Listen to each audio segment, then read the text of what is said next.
ये राघव विलास काव्यटी हूँ गोटे राम सीतांकर अयोध्या कांड ठारू आरंभ कर लंका कांड पर्यंत ये जो 7 कांड विशिष्ट रामायण को लेकर संक्षेप ये राघव विलास काव्यटी से आलोचना कर राघव विलास काव्य आलोचना कर पृष्ठभूमि उपर आम जहाँ समालोचक मैंने मत देते तत्कालीन राजा नयागढ़ राजा विनायक सिंह मानधाता एवं तांकर स्त्री बा राणी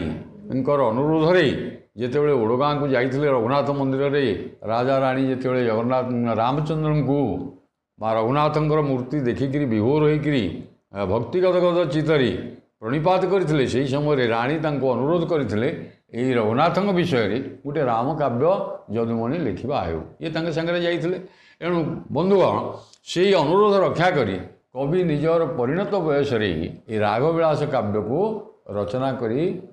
आम